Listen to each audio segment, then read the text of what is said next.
Bahan-bahan saya sudah dibahas semua ini sama kakak-kakak saya yang luar biasa, tapi nggak kelihatan kakak, kayak seumur. Karena mereka benar-benar luar biasa sekali membahas bagaimana sih kita stay young forever. Wah, emang bisa dok, nggak cuma lewat ini aja bisa. Gimana caranya ini kita bahas. Saya akan merangkum semua, kalau udah tahu nih penyakit-penyakit usia tua ini sangat-sangat berbahaya. Ya nggak? Udah tahu sakit jantung bahaya. Ternyata hipertensi dan diabetes itu silent killer, bisa membunuh dari ujung kepala sampai ujung kaki. Tadi gambar-gambarnya dokter Vina itu, padahal saya belum makan. Cuman ya semoga jadi mengatur pola makan supaya nggak terlalu banyak ya. Nah, ini kurikulum saya tadi, nanti kita bahas cuma 3 sih sebenarnya penuaan ini, gaya hidup sehat dan juga hidup sehatnya itu sendiri apa. Sebenarnya nih, kita kalau ngomong tua, itu semua orang kan pasti tua ya. Pastilah. Kita juga bisa membahas kalau di anti-aging medicine, kita bahas usia kronologis dan usia biologis. Kronologis kita memang sesuai dengan tanggal lahir. Nah, seperti ini misalnya Dokter Vita itu tanggal lahirnya mungkin sudah 40 lebih, tapi usia biologisnya beliau mungkin masih 29 gitu. Karena seperti itu. Nah, fungsi organ tubuh itu sampai ujung kepala, ujung kaki itu yang penting justru. Jadi kadang-kadang beberapa pasien saya bahkan usia kronologisnya sudah hampir 50, tapi ternyata pas dicek mereka ternyata masih 20-an.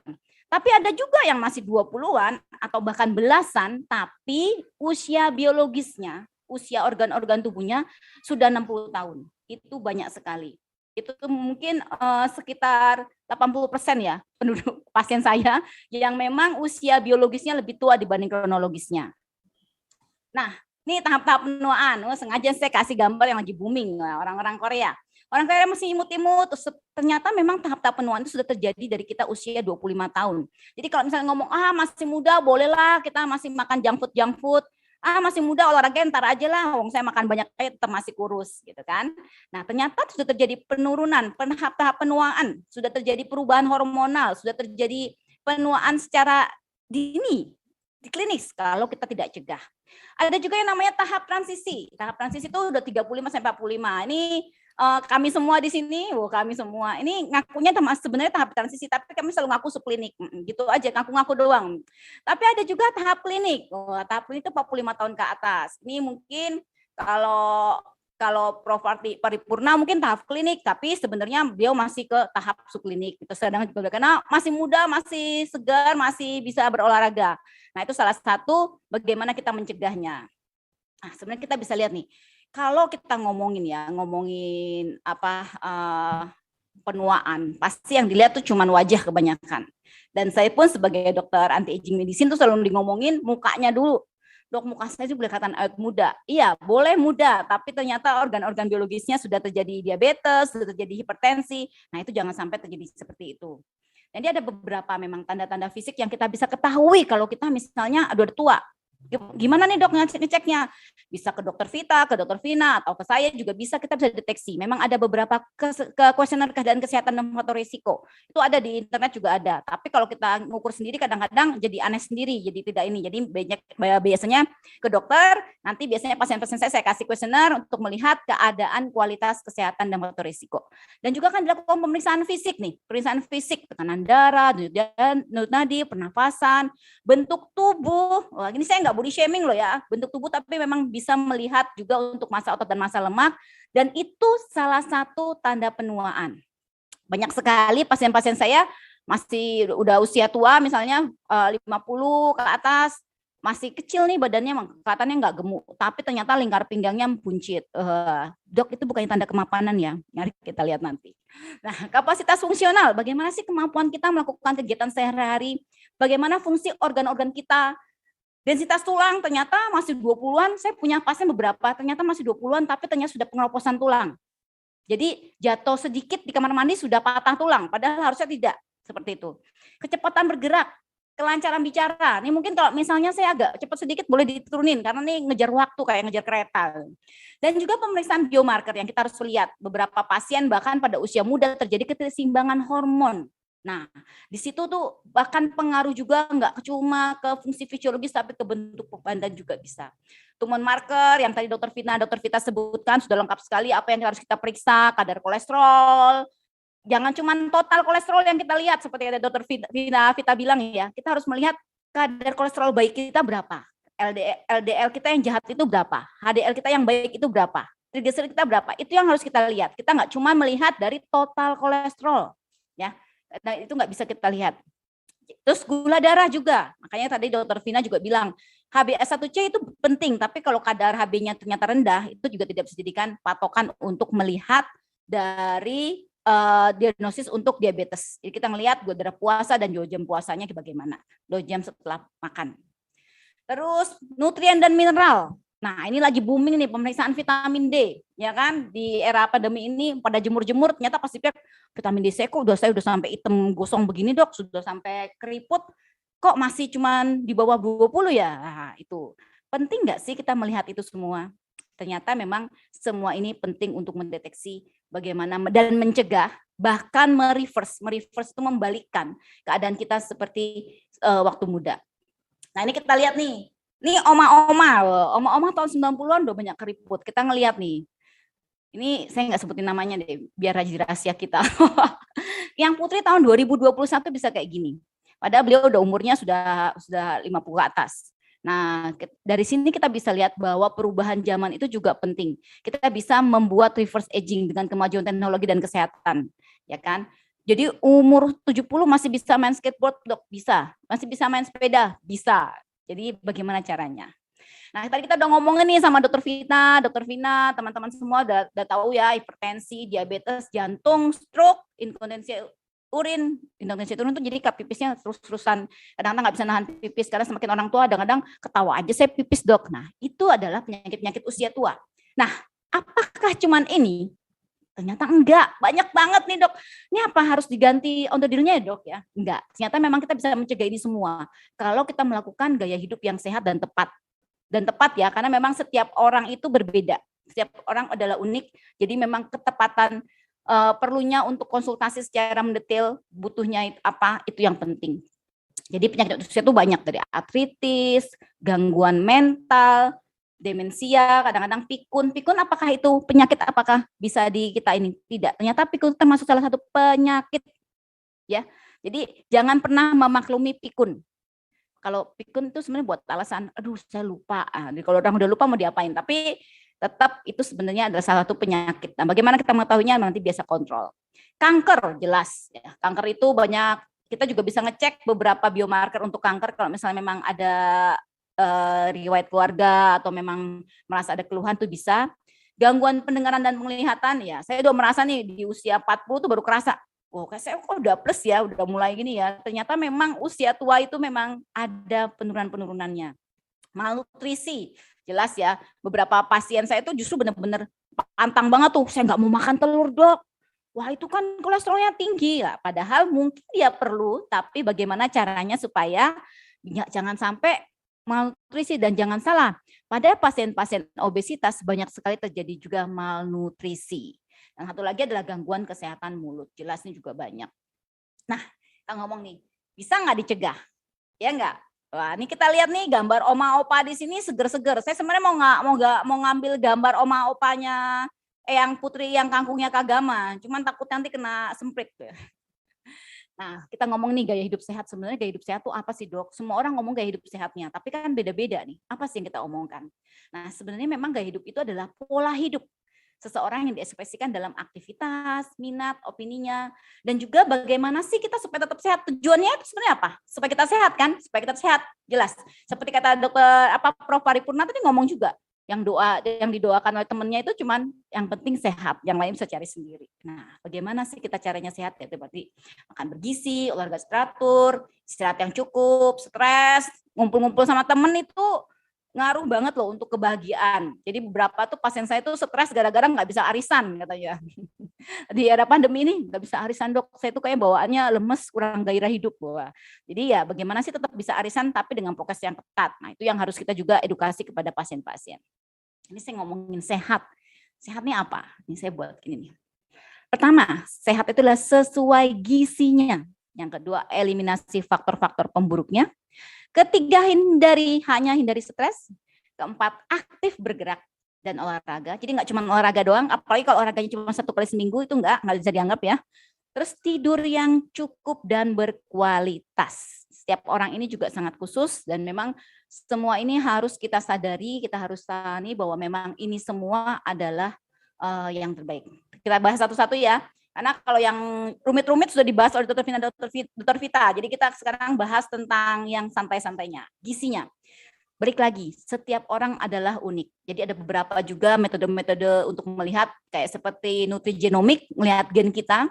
Setiap orang unik. Saya nggak bisa samain diet saya dengan diet Dr. Vina, Dr. Vita, pasti beda. Dr. Vina, Dr. Vita mau makan sebakul pun mereka tetap kurus. Ya, karena memang bawaan gennya kurus. Tapi bagi kalau saya harus benar-benar mengatur. Cukup protein, low karbohidrat, bukannya nggak makan ya, low karbohidrat, itu penting banget. Banyak makan lemak yang baik seperti alpukat, itu juga penting. Apakah itu sama semua orang? Beda. Bagaimana ngeceknya, Dok? Dicek dengan pakai gen bisa, atau bisa dilihat dengan pemeriksaan lanjutannya juga bisa. Kebutuhan gizi, baik makro dan mikro. Jadi saya tuh agak-agak cenderung tidak terlalu apa ya, kalau ada pasien saya, Dok, saya udah nggak makan nasi 1 tahun. Kenapa nggak bisa makan nasi? Nasi itu enak. Saya bilang begitu. Tapi boleh nggak seperti itu? Boleh nggak makan nasi, orang bule aja nggak makan nasi, tapi gantilah dengan karbohidrat yang cukup. Nanti kita bahas kenapa pentingnya. Terus perlukah kita suplementasi vitamin? Ini sekarang lagi era pandemi, semua orang minum vitamin, ya nggak sih? Semua nggak ngecek nggak apa minum vitamin. Perlu nggak itu? Minum vitamin C langsung 1000 mg. Wah, langsung saya, Dok, mau minum yang 1000 mg aja tuh langsung biar seger. Padahal kalau kita tahu fisiologis tubuh kita, penyerapan vitamin C itu dalam tubuh, itu dalam usus kita hanya maksimal 300-400 mg. Jadi kalau kita minum 1000, 600-nya kebuang lewat pipis karena itu vitamin yang lewat air. Rugi nggak? Rugi. Makanya carinya yang sekitar 500 mg. Nah, itu pentingnya sih bagaimana kita mengetahui fisiologis kita nggak cuma asal minum aja. Nah, yang kedua, yang ketiga adalah jaga berat badan ideal. Berat badan ideal sebenarnya gampangnya sih ngitung BMI ya, body mass index, kita bisa cari tahu di internet deh apa yang ideal. Tapi ternyata itu semua nggak cukup kita ngeliat dari berat badan saja. Kita harus bisa melihat juga komposisi lemak kita, massa lemak kita.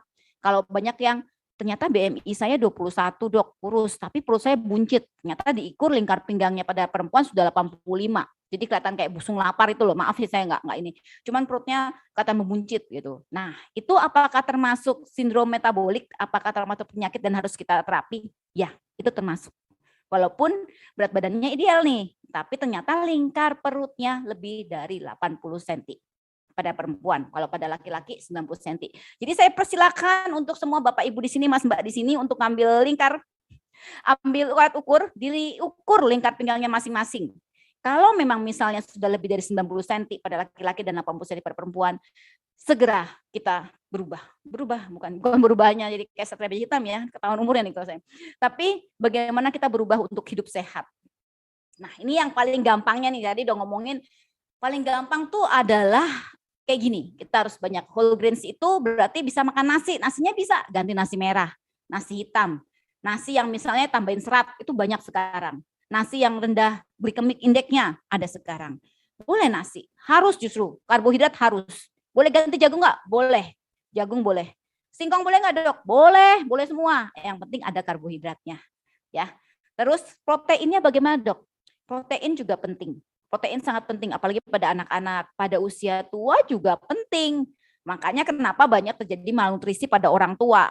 Semuanya dipantang, tahu-tahu kurus, tahu-tahu ternyata pas dicek HB-nya cuma tinggal 9. Ya, banyak yang seperti itu tanpa sadar. Buah-buahan penting nggak? Penting. Sebaiknya adalah mengunyah. Jadi saya tidak terlalu menyarankan untuk menjus buah. Karena dengan dijus, buah-buahan, walaupun nggak pakai gula nih jusnya, tapi dengan di jus, buah-buahan itu akan menambah tinggi fruktosanya, akan menambah tinggi gulanya. Jadi sebaiknya kunyah. Dan kunyah itu sangat-sangat membantu. Itu juga sebenarnya buat PR buat saya, bahwa kita harus mengunyah. Karena ada enzim-enzim yang bekerja di sini, dan dengan kunyahan makanan akan lebih baik lagi dicerna oleh tubuh kita. Ya, jadi ngunyah. Jadi kalau misalnya makan itu harus dikunyah, ditelateni, bahwa saya nih makan ini. Benar kata Dokter Vita ya, difoto. Beberapa pasien obesitas saya bilang foto. Saya nggak makan apa-apa, Dok, coba foto. Pasti cek, saya langsung coret-coret. Wah, ini kurang, ini tambah, ini kurang. Nah, seperti itu. Jadi memang kadang-kadang kita harus penting untuk memfoto makanan kita. Nggak usah sampai 1 bulan, seminggu saja kita lihat. Rata-rata pasien saya cukup seminggu lapor ke saya. Dia mereka lapor 3 kali sehari makanannya apa. Nah, dari situ kita bisa cek. Nanti lama-lama kan pasien juga belajar. Oh, ini yang kurang, ini yang harus ditambahin. Oh, ternyata oseng-oseng itu nggak bagus. Oh ternyata kalau misalnya masak santan itu santannya terakhir aja dimasukinnya, jangan di awal. Ya, karena kalau di awal dia kemasak itu nggak bagus. Nah, seperti itu. Boleh nggak makan santan? Boleh, tapi sebaiknya memang mentah. Karena memang jadi lemak yang harusnya baik jadi jelek seperti itu.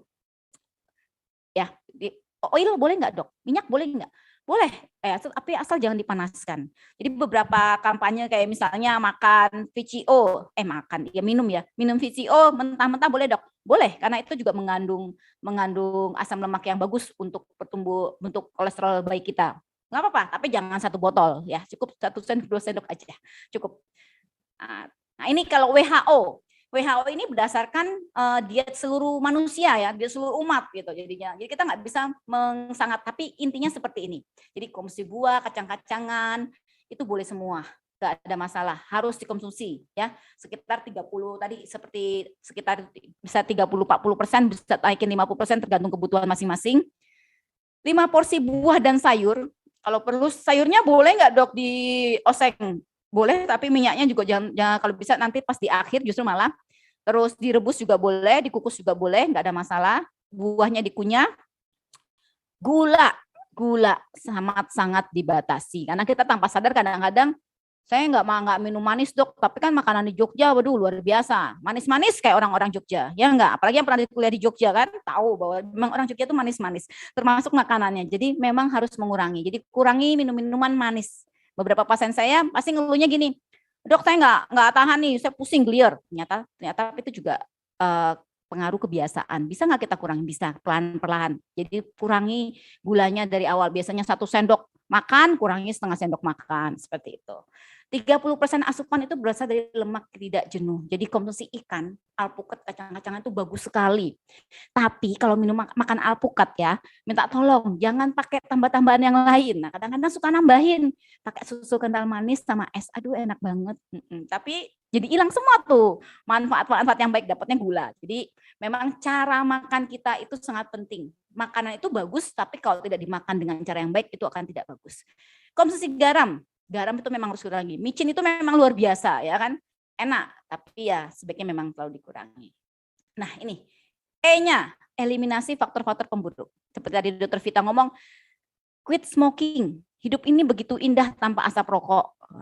Ini di era-era pandemi ini tuh saya selalu makan kalau misalnya di resto itu selalu di outdoor. Nah outdoor itu kan identik dengan smoking area. Saya sampai bilang sama teman saya, ini antara kita mati sama COVID apa mati sama asap rokok? Ya gak sih?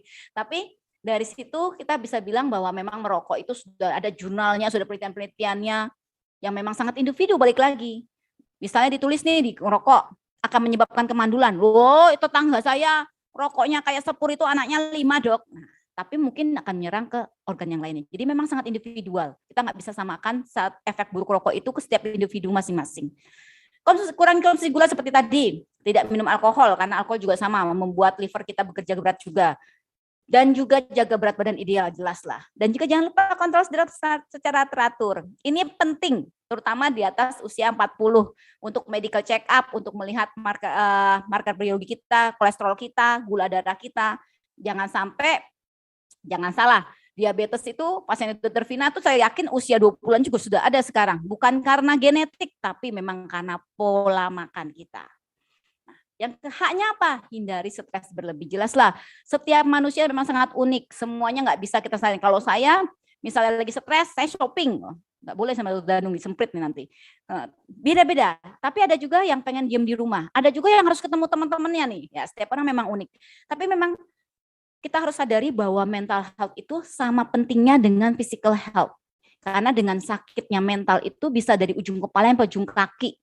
Saya punya beberapa pasien yang sakitnya itu dari pertama tuh pusing, lama-lama pindah ke lambung, lama-lama pindah badannya pegel-pegel. Lama-lama kok jadi kayak migrain. Wah, gitu. Jadi memang kadang-kadang mental health itu penting. Dan carilah pertolongan profesional jika merasa depresi atau stres. Pergi ke psikiater, psikolog. Itu bukan berarti kita gila, bukan, ya. Itu stigma. Tapi dengan kita manage stres kita akan lebih produktif juga dan akan lebih bahagia. Nah, olahraga dan aktif bergerak. Dok, saya itu olahraga tapi seminggu sekali. Apakah bisa dibilang olahraga? Kerjanya setiap hari apa, Bu? Nonton Netflix, enggak, itu mas saya. Jadi memang di depan komputer itu kayak seperti sekarang ini memang sangat melelahkan. Jadi memang harus banyak bergerak. Jadi hindari duduk 30 menit terus menerus. Jadi kalau misalnya tadi sekarang 30 menit langsung lagu perenggangan, itu penting banget. Terus seimbangkan antara olahraga. Kalau bisa memang olahraganya 5 kali 30 menit setiap hari. Tapi memang beda-beda setiap individu. Ada yang memang bisa sampai 1 jam, 2 jam. Dan itu memang sangat individual sekali. Seimbangkan organ kardio dan pembentukan otot. Kenapa? Karena kalau cuma kardio doang yang kita dapat adalah fat loss. Cuma hilang lemaknya. Tapi ototnya jarang-jarang kebentuk. Padahal otot itu penting banget untuk metabolisme sel, untuk menjaga tulang kita. Jadi itu penting. Ibu-ibu ini saya sengaja ngasih gambarnya ibu-ibu semua karena kadang-kadang ibu-ibu yang suka lupa olahraga. Bilangnya udah capek nih dok, seharian ngepel, nyapu, nyuci piring. Itu aktivitasnya bagus sekali kalau ibu-ibu itu. Tapi banyak yang lupa adalah untuk melakukan olahraga, untuk membantu mentraining jantung kita, mentraining otot kita supaya kita bisa lebih sehat dan kuat. Terus yang terakhir ini tidur. Ya saya yakin semakin usia tua semakin sulit tidur. Ya nggak sih, banyak terjadi insomnia juga. Manajemen of sleep itu sangat penting banget. Kualitas tidur 6-8 jam sehari dan good sleep. Jadi jangan sampai kalau misalnya ngantuk bisa ada ujian dikasih korek api ya, percuma juga nggak bakal bisa. Nah ini ada 6 tips untuk kualitas tidur yang bagus. Ini maaf ya Dokter Danung, saya nggak sempat ke Indonesia, tapi saya yakin Mbak Mas Kagama sih sangat luar biasa, sangat cerdas dalam bahasa Inggrisnya, jadi pasti ngerti kok. Jadi nggak usah khawatir. Tempat tidur adalah untuk tidur, bukan untuk kerja. Jadi jangan pernah membawa peralatan kerja, TV, laptop itu ke tempat tidur, termasuk handphone sebenarnya. Jadi buatlah tempat tidur Anda senyaman mungkin, kalau saya sarankan memang gelap. Karena pada saat tidur itu hormon melatonin itu bekerja pada saat malam hari dan itu bekerjanya optimal pada saat gelap. Tapi dok saya takut ya dok nggak bisa tidur kalau misalnya itu dikasih remang-remang di pojokan ya. Karena memang tidur dengan gelap dan nyaman itu penting sekali untuk pembentukan hormon melatonin. Melatonin itu hormon buat membenerin sel-sel tubuh kita yang rusak. Kalau sel tubuh kita kurang melatonin ya, tubuh kita akan lebih cepat tua. Ya, harusnya udah diganti, ini belum diganti, kayak gitu. Kayak mobil aja, harusnya sudah diservis, ini belum diservis. Karena apa? Karena tidur kita tidak berkualitas. Terus jelas lah, no portable electronic seperti handphone segala macam, matikan kalau perlu. Tapi kalau untuk dokter-dokter kayaknya agak sulit ya mematikan karena dapat panggilan UGD. Wah itu makanya kenapa dokter-dokter cepat tua. Kecuali dokter Vita ya. Itu katan muda. Dokter Danung juga karena nggak pernah dapat panggilan jadi katan muda aja dia. Terus mencoba untuk sleep yang benar-benar sleep berkualitas. Terus kalau misalnya memang 3 menit nggak bisa bangun, kerjakan sesuatu, baca buku. Kalau dokter-dokter tuh kadang-kadang suka ini, kita punya anak kita baca jurnal aja, kita baca artikel aja, atau baca buku fisiologis kedokteran, pasti akan tidur dalam waktu 1 menit. Nah, ini yang saya jalankan ke pasien saya juga. Dok, saya untuk mengubahkan nggak mungkin tuh langsung tuh. Pasti stres sebanyak ininya. Bagaimana yang harus saya lakukan? Buat healthy habit tracker. Jadi kayak Dokter Vita tadi tuh banyak catatan tuh bagus sekali. Saya sampai bilang, dok saya mau minta nih, mau saya kasih pasien saya nih. Ini juga bisa. Misalnya target kita nih apa nih untuk mengubah hidup sehat? Mungkin kita kurang minum minum air putih. Nah itu kita bisa tulis. Jadi kita centang nih Senin, Selasa, Rabu, Kamis, Jumat, Sabtu, Minggu. Kita sudah berapa memenuhi targetnya berapa? Makan sayur dan protein, makan yang sehat sudah berapa hari? Nah kita centang. Nanti kita bisa review akhir bulan. Atau tiap minggu pun bisa kita review. Jalan minim 30 menit sehari supaya beraktivitasnya sehat. Kalau perlu tambahin olahraga yang sehat, kardionya. Ada beberapa pasien saya karena sangat suka kardio, mereka lupa bentuk otot, jadi tambahin di situnya. Pembentukan otot, weight training berapa kali seminggu. Tidur berkualitas juga berapa. Hal-hal simpel kayak gini yang kita bisa tandalkan. Nah, terakhir kesimpulan. Cuma ini doang. The way to get started is to quit talking and being doing. Mulainya sekarang, jangan besok-besok. Kalau mau ditargetin pasti mau targetin kayak misalnya tadi ngomong saya mau Februari aja mau berhenti ngerokok, nggak bakal sampean. Sekarang disempatkan. Sekarang adalah yang terbaik untuk. Nah, menjadi tua itu pasti menjadi tua dan sehat adalah pilihan. Ini saya nggak ngomong beliau yang ada di foto ini tua ya, minta tolong jangan dilaporkan ke Mas Ketum ya. Tapi saya melihat di sini beliau adalah yang sehat. Terima kasih. Terima kasih Matur Nuwun, saya kembalikan ke moderator, semoga nggak